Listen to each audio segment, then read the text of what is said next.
E já estamos de volta ao vivo e em cores. Obrigado pelo carinho, por sua sintonia, por sua audiência. Esse é o Vida e Saúde.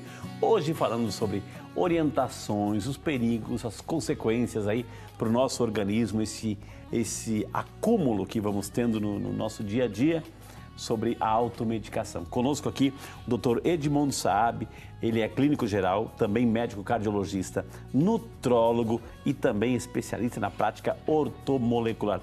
Aceitou nosso convite que brilhantemente está nos esclarecendo, colocando aí os pingos nos is, falando as claras, as verdades, sem condenar ninguém, porém, para que você tenha ciência e não seja vítima de promoções, que isso vai acarretando muitas vezes aí essa dependência química e a gente vai se intoxicando e lá na frente o rim que estoura, o fígado que estoura e outras situações aí que provocam, pensam que está melhorando, mas às vezes a gente está se prejudicando. É isso, doutor? Né? Exatamente.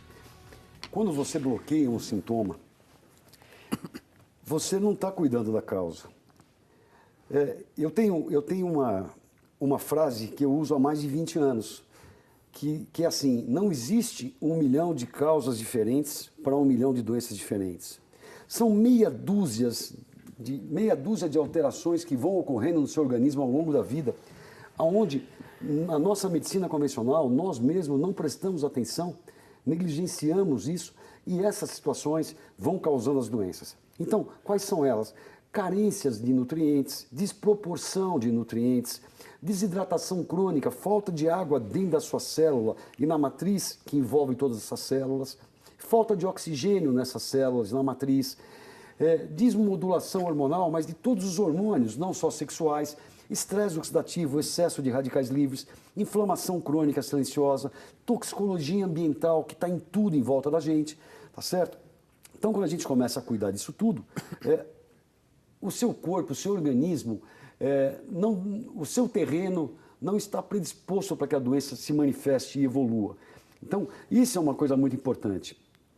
A gente está cuidando dessas causas.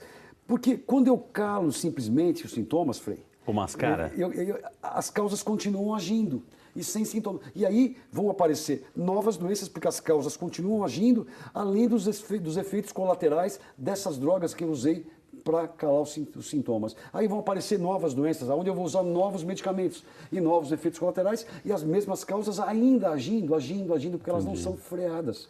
E aí a gente vai tendo uma doença atrás da outra. Mas aí, doutor, assim, aí entra aquele dilema, né, o paradoxo da vida, ou seja, o senhor elencou uma série de situações, aí vem uma mídia em cima, né, olha, para tudo isso que o doutor Edmundo falou, eu tenho esse remedinho, eu tenho esse complemento, então eu vou lá e pego, porque eu estou com carência de vitamina, de proteína, disso aqui, então eu vou lá e pego e vou de novo, ou seja, em lugar de evitar para equilibrar, eu vou lá e ainda empurro mais coisa ainda para dentro. Empurrar mais coisa para dentro. E o processo não para, e nem conhecemos todos os efeitos ainda. Por uma questão judicial, hoje, se vocês observarem as bulas, elas são cada vez mais extensas, para prevenir a indústria contra ações judiciais e tudo mais. E mesmo assim, não sabemos de tudo que pode causar. Hoje, pelo menos, são mais autoexplicativas, né? A gente vê que pelo menos um avanço, que estão explicando um pouquinho mais. Pelo menos assim, temos mais informações. Né? Porém, nunca vai vir escrito, por exemplo, numa bula, do omeprazol, lansoprazol, que vocês conhecem muito bem, muita gente usa isso, né? Que aquilo bloqueia a produção de ácido clorídrico do seu estômago. Mas o seu estômago foi feito com células parietais para produzir ácido clorídrico. Bom, eu acho que a natureza ainda sabe fazer as coisas melhor do que a gente, ou Deus sabe fazer melhor que o homem, pelo menos. Né? E aí você vai e bloqueia aquele ácido clorídrico. Geralmente essas pessoas já são mais idosas. E quando a gente envelhece, tudo cai a produção, inclusive de ácido clorídrico. E o ácido clorídrico está ali para estimular seu pâncreas a produzir as enzimas digestivas, para poder começar a quebrar, fazer a digestão de proteínas e para evitar a proliferação de bactérias no intestino delgado. Então imagina o que acontece quando você para essa produção. Você cria uma desnutrição crônica, você está sujeito a infecções, porque vai proliferar bactéria para tudo que é lado. Aí qual é o próximo passo? Continua tomando omeprazol, mas aí você vai ter que tomar um antibiótico para as infecções. E a sua imunidade vai caindo, a sua nutrição vai caindo, você não consegue adquirir os aminoácidos da alimentação para fazer seus neurotransmissores, você vai ficar deprimido, aí você vai tomar um antidepressivo, né? Mas aí faltou uma coisa. cadeia, Você né? começa a perder músculo, sarcopenia, a gente está envelhecendo, porque eu não adquiro o nutriente da comida. Eu perco, começo a perder osso, osteoporose. E eu vou esfarelando, eu vou envelhecendo, ficando mais velho, mas esfarelando, entende? Então, há medicamento para tudo, gente. Há medicamento para tudo, mas há necessidade de tomar tudo. O nosso organismo precisa disso. Nós preparamos uma matéria, doutor, assim, quais são os principais assim, medicamentos que a gente está consumindo. Vamos aí acompanhar. Eu quero que você se identifique com isso também. E o doutor Edmundo aqui vai comentar. Vamos lá. Quem nunca tomou um remédio após uma dor de cabeça ou febre? Pode ser por indicação de parente ou amigo, ou até mesmo depois de uma busca pela internet. Mas a automedicação traz consequências ao virar rotina. E é por isso que nós viemos a uma drogaria para saber quais são os medicamentos sem receita que as pessoas mais compram.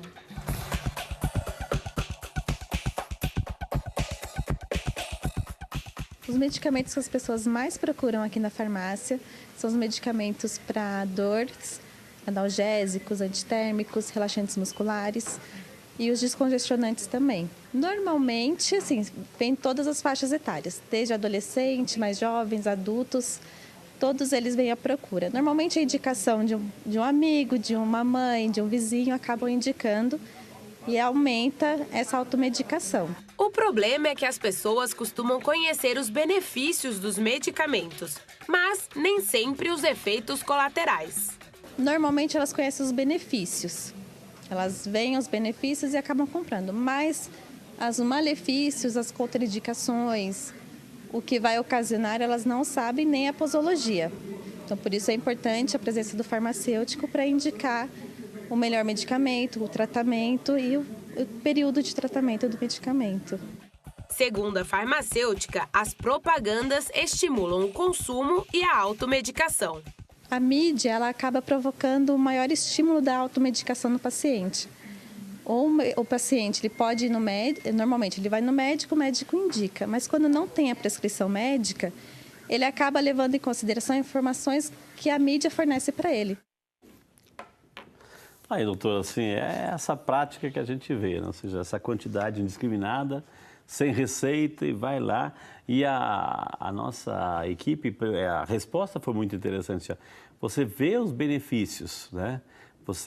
Te é dito os benefícios, enfim, mas as consequências disso, né, é muito camuflada. Você não compra as consequências, você não compra a notícia negativa, você quer comprar aquilo que te faz bem. É isso que é colocado para você comprar, né, doutor? Obviamente isso não é marketing de venda, né? Eles têm que fazer exatamente o que estão fazendo. Mas vamos tornar isso mais produtivo para você que está aí ouvindo o programa. Vocês viram ali que os descongestionantes nasais são os mais comprados. Alguém já se perguntou por que entope o nariz? Alguém já ouviu falar em dieta rotatória? Algum médico que você teve na vida te sugeriu, por exemplo, fazer algum teste para intolerância alimentar? Então não precisa fazer teste nenhum, gente. Fazem vocês em casa, assim, muito simples. Eu vou ficar sem trigo por um mês e vou observar o que acontece com a minha respiração. Você fica um mês, você tira o trigo, continua comendo as outras coisas, tira o trigo e observa. Se você melhorou muito, você já sabe que é o trigo. Então, muito bem. Se você não melhorou, você volta para o trigo e no outro mês, tira um mês da sua vida leite e derivados. Aí você vai estar tirando a caseína, que é a proteína dos laticínios, e a lactose, que é o açúcar dos laticínios. E observe o que aconteceu com a sua respiração. Melhorou muito?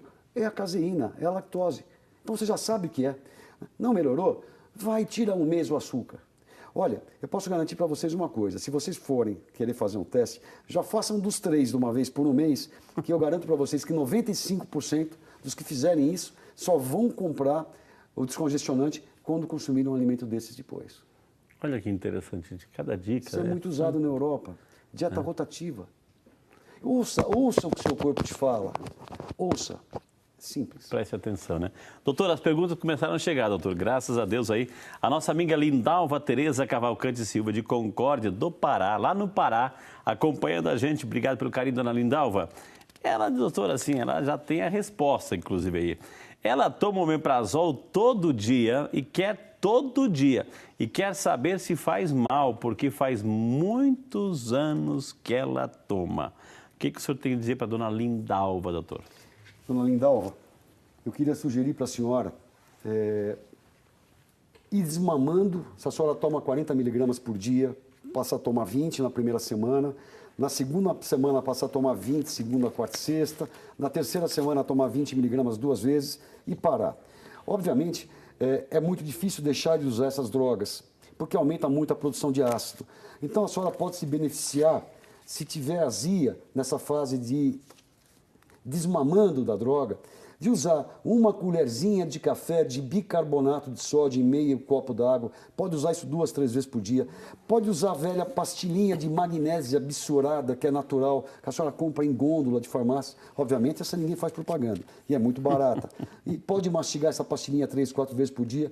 Mas uma coisa que eu posso garantir para a senhora é que a senhora não vai manter a sua saúde usando esse tipo de droga, porque a senhora está bloqueando a absorção de nutrientes importantíssimos no seu corpo. Muito bem, dona Lindalva. Como vale a pena perguntar? Se tem alguém nesse planeta que inteiro está aqui hoje, viu? Vamos aproveitar, vamos perguntar.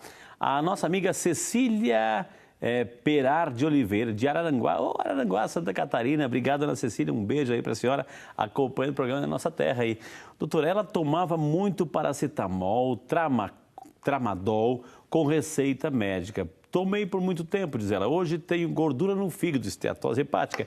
Gostaria de saber se é por causa da medicação que tomei por muitos anos. É mais um reflexo, as consequências aí, doutora? É a nossa amiga Cecília. Dona Cecília, provavelmente esse uso prolongado de analgésico tem influência nessa esteatose hepática. Ainda bem que a senhora parou de usar isso, porque a esteatose hepática pode evoluir para cirrose hepática e outras formas de tumores hepáticos. Então, foi muito bom, inclusive, a senhora está perguntando, porque tem hoje milhares de pessoas fazendo uso indiscriminado de analgésico e que precisam tomar esse cuidado. Agora, uma sugestão é a senhora procurar controlar dores crônicas ou agudas com anti-inflamatórios naturais. A cúrcuma, a senhora se informa sobre a cúrcuma, sobre uma outra planta chamada Bolsélia serratia. E se alguém falar para a senhora que isso não tem evidência científica, essa pessoa que falou isso, ela tem preguicite crônica de estudar. Né? Porque hoje tem dezenas de milhares de referências bibliográficas a respeito disso. Acontece que essas coisas naturais, como o ômega 3, que tem poder anti-inflamatório, como essas plantas, o gengibre também, né? Eles não podem ser patenteados, eles não podem virar remédio, eles não dão lucros. Eles são tão potentes quanto. Eu tenho pacientes com artrite, com artrose, com dores crônicas, que a gente controla muito bem com uma capsulinha de cúrcuma, com bolsélia, com magnésio, e eles não correm risco de efeito colateral algum. Então, procure por uma coisa natural para isso. Isso, gente, isso é importante. Ele pega a situação e substitui por algo natural, porque é isso aqui. Precisa desse controle, porém, se tem uma alternativa natural, a doutora aqui vai oferecer, viu? Vai mostrar. A nossa amiga Gislanda de Oliveira, de Muriaé, Minas Gerais. Obrigado, Ana Gislanda, Deus abençoe. Ela toma por muito tempo, doutor, eu vou ler aqui, Dorma, né? Dorma, faixa preta. Queria saber se faz mal tomar o uso contínuo desse remédio. Faixa preta aí, doutor, aí. É a Gislanda, lá de Muriaé, Minas Gerais. Dona Gislanda, isso é uma classe de drogas de hipnóticos que te induzem ao sono. Não necessariamente te mantêm dormindo, mas induzem ao sono. O poder de causar dependência é muito grande. É muito difícil a senhora conseguir se livrar dessas medicações. E o que a gente vê mais comumente no consultório como efeito colateral são alterações na cognição. Esse remédio faz esquecer muito as coisas. Então tem uma relação hoje, Frei, disso com demências, né, a longo prazo.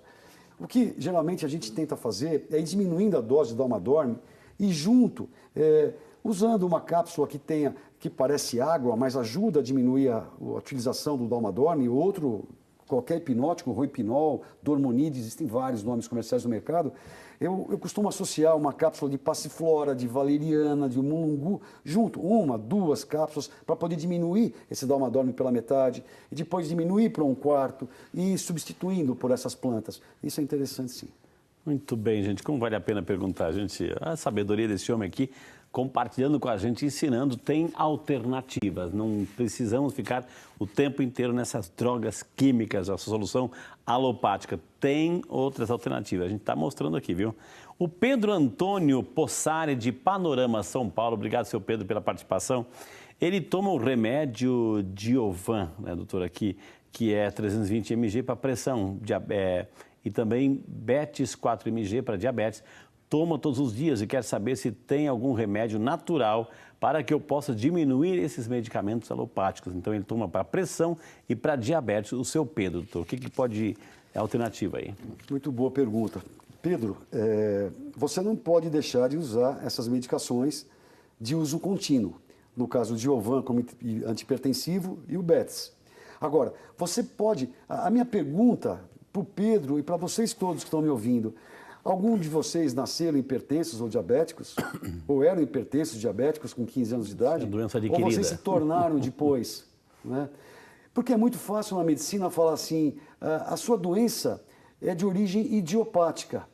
Idiopática em medicina significa assim, de causa desconhecida. Eu prefiro dizer que é idiótica, não idiopática, porque tudo tem causa. Okay. Então, o que contribui para a hipertensão? É uma má dieta, aumento de peso, sedentarismo, não é? Excesso de comida processada, de farinha refinada, de açúcar, alimentos de alto índice glicêmico, concentração grande de sal, embutidos. Então, isso contribui.